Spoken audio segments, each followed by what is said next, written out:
नमस्कार मैत्रिणींनो. तर मी माझ्या घरातल्या वेगळ्या गोष्टी नेहमी सांगत असते. तर माझ्या घरामध्ये मी एक प्रकारचं तेल वापरत नाही. रिफाईंड तर मी कुठलंच तेल वापरत नाही. आता सनफ्लॉवर असेल किंवा सोयाबीन ही सगळे रिफाईंड तेलं असतात. तर ऑब्व्हियस त्यात काहीच नसतं.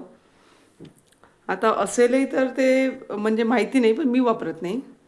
की आपण सूर्यफुलाच्या बिया खाऊ शकतो. तुम्हाला तेल जर तुम्हाला कन्फ्युजन असेल की मग सूर्यफूल कसं आपल्याला मिळणार, तर आपण त्याच्या बियासुद्धा मिळतात खायला पॅकेटमध्ये विकत.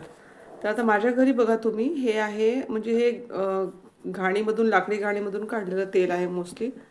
हे बघा याच्यावर लिहिलं आहे सेसमे ऑइल, म्हणजे तिळाचं तेल. तर मी तिळाचं तेल वापरते, पण ते मी कमी प्रमाणात वापरते. कारण तिळाचं तेल मोस्टली आपण, तीळ तुम्ही बघितलं तर आपल्या संस्कृतीमध्ये आपण मोस्टली चटणी खातो तिळाची. त्यामुळे तुम्हाला तुमच्या शरीराला त्याची फार आवश्यकता नसते. अ, हिवाळ्यामध्ये आपण लाडू खातो तेव्हा प्रचंड आवश्यकता असते, बरोबर. त्यामुळे आपण जर हे आठवड्यातून दोनदा किंवा एकदा जरी पोळीला लावलं मुलांना, पोळी झाल्यानंतर, तर त्यांना त्यातून न्यूट्रिशन मिळून जातं. किंवा तुम्ही सॅलडमध्ये पण टाकू शकता. तर अशा पद्धतीने मी तिळाचं तेल वापरते. आणि माझ्या रोजच्या जेवणामध्ये मी हे शेंगदाण्याचं आहे आणि हे मोहरीचं आहे. तर हे कोल्ड प्रेसेस आहेत दोन्ही, म्हणजे रिफाईंड नाही आहेत.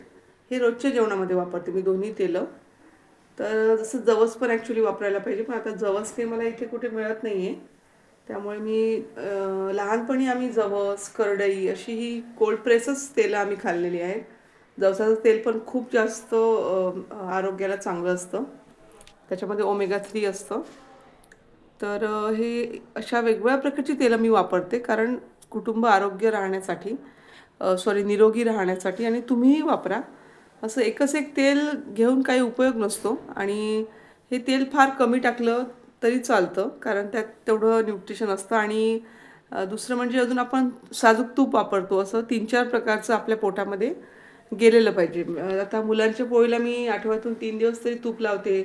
एक दिवस तिळाचं तेल लावते, एक दिवस शेंगदाण्याचं तेल लावते, जवसाची चटणी आम्ही खातो. तर असं मुलांचं नियोजन मी करते. स्वतःचंही आणि मुलांच्या जेवणाचं पण मी नियोजन असंच करते. तर या सगळ्या गोष्टी आपल्या आलटून-पालटून आपल्या पोटात गेल्या पाहिजेत. त्यासाठी त्या घरात असल्या पाहिजे. माझ्याकडे रेग्युलरली असंच असतं. आता समजा माझं हे तेल वापरलं आणि मग आता ते तळलेलं तेल, समजा मी काहीतरी तळण केलं, तर तळलेलं तेल मग मी या कॅटलीमध्ये इथे काढून ठेवते. त्यासाठी ती कॅटली आहे. तर अशा प्रकारचं मी करते नियोजन.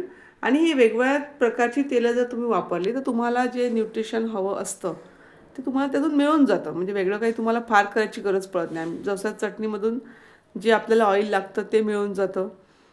तर असं शक्यतो, किंवा तुम्ही तुमच्या भागात जी कोल्ड प्रेस चांगली बियाण्यांची तेलं मिळत असतील, करडी असेल, जवस असेल, ते तुम्ही तिथे घेऊ शकता. आता माझ्याकडे हे मिळत नाही, म्हणजे ती तेल दुसरी. कडू आणि करडीचं मी आणून बघितलं, पण ते कडू लागत होतं इकडे आमच्या भागामध्ये. त्यामुळे ते मी सध्या तरी आणलेलं नाही आहे. पण भरपूर खाल्लं आहे ते लहानपणी. चांगल्या क्वालिटीचं तेल खाल्लेलं आहे. आमच्या भागात मोस्टली हेच वापरतात, शेंगदाण्याचं तेल जास्ती वापरतात आजही. तर अशा पद्धतीने तुम्ही कुटुंबाचं नियोजन करा आरोग्याचं. कारण तेल आपण अशी गोष्ट आहे जी रोजच आपण खातो, दररोज. त्यामुळे ती चांगलीच असायला पाहिजे. तर त्याच्यासाठी मध्ये फार हे करू नका विचार. कारण की डॉक्टरकडे गेलं तर पैसे जास्ती लागतात. त्याच्यापेक्षा जर तुम्ही चांगल्या क्वालिटीचं ऑइल वगैरे खाल्लं. आता हे म्हणतात तर खरी, म्हणजे की हे फार्म वन बनलेलं वगैरे कोल्ड प्रेस आहे. हे वेगळ्या ठिकाणून आणते, हे वेगळ्या ठिकाणून आणते मी. हे तर तो आपल्या समोरही आपल्याला शेंगदाणे टाकून काढून देतो. त्यामुळे हे तर नक्कीच चांगलंच आहे. आणि हे पण याचे आहेत व्हिडिओ वगैरे अवेलेबल. तर असं मी करत असते नियोजन. आणि मुलांच्या पोळीला आलटून पालटून ते लावत चला, म्हणजे स्वतःच्याही पोळ्यांना, मुलांच्याही पोळ्यांना. आणि तूपसुद्धा. तर व्हिडिओ आवडल्यास तर शेअर नक्की करा.